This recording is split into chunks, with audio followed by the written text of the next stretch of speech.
আসসালামু আলাইকুম এভরিওয়ান, কেমন আছেন আপনারা সবাই? চলে এসেছি আবারও নতুন আরেকটি ভিডিও নিয়ে।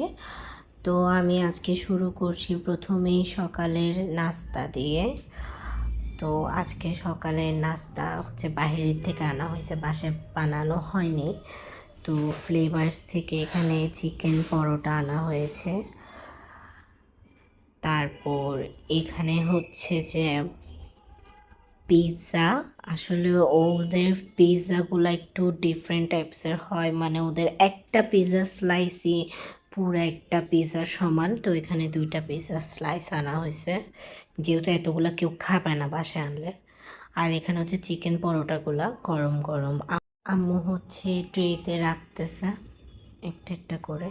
তারপর আমাকে বলতেছে খেয়ে নে তুই। আমি বলছি তুমি খাওয়াই দাও, তো আম্মু নিছে আমাকে খাওয়ানোর জন্য। তারপর এখানে হচ্ছে যে দুপুরে আপু রান্না করার জন্য চিংড়ি মাছ নিছে। আসলে আজকে আপুর মানে শরীর এতটা ভালো না, তাই আপু আজকে একটা আইটেমই রান্না করবে দুপুরে আর কি। তো এখানে দুপুরে হচ্ছে যে চিংড়ি মাছ এগুলা ভেজে নিছে। আর আমার কিন্তু এই বড় বড় চিংড়ির পাগুলা কিন্তু খেতে খুব ভালো লাগে। ওখানের মধ্যেও কিন্তু অনেক মজা একটা ফ্লেভার থাকে। এখানে আপু মশলা কষাচ্ছে। এখানে হচ্ছে যে চিংড়ি মাছের দো পেঁয়াজা করবে, তাই এখানে পেঁয়াজ কুচিও দিচ্ছে, দেন পেঁয়াজ বাটাও দিচ্ছে। কারণ দো পেঁয়াজিতে মানে পেঁয়াজটা একটু বেশি পরিমাণে দিতে হয়, না হলে কিন্তু ভালো লাগে না, দো পেঁয়াজি হয়ও না। দো পেঁয়াজি মানেই পেঁয়াজ দিয়ে সম্পূর্ণ এটা। তো আপু খুব সুন্দর করে চিংড়ি মাছের দো পেঁয়াজি করছে, এটা কিন্তু অনেক টেস্টি হয়েছে। দেন বিকালবেলা আপু হচ্ছে যে চাউমিন করতেছে আমাদের সবার জন্য। ওর শরীর হচ্ছে যে একটু জ্বর, ওর ঠান্ডা লাগছে, তারপরও মানে ওর ছুটি নাই। আসলে বাসার গৃহিণীদের ছুটি থাকে না, ওরা যতই খারাপ লাগুক রান্নাঘরে এসে রান্না করতেই হবে ওদের। তারপর এখানে হচ্ছে রাতে মানে গরুর নলা হচ্ছে আপু রান্না করবে।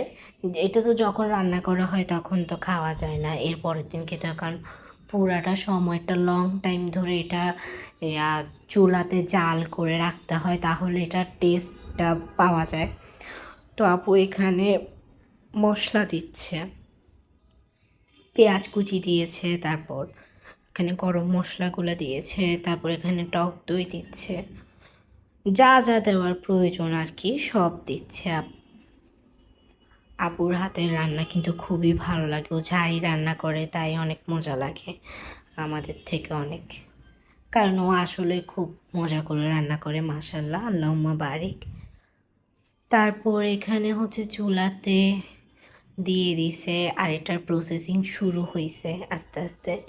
দেন এখানে হচ্ছে বাগার দিচ্ছে পেঁয়াজ, রসুন, তারপর শুকনা মরিচ দিয়ে, তারপর উপর থেকে আবার কাঁচামরিচও দিয়ে দিছে, কারণ আমরা ঝাল খুব পছন্দ করি খেতে, আমাদের ঝাল কিন্তু খুব পছন্দের। তারপর দেখেন এটা কত সুন্দর একটা কালার আসছে। তো আজ এই পর্যন্ত, আল্লাহ হাফেজ।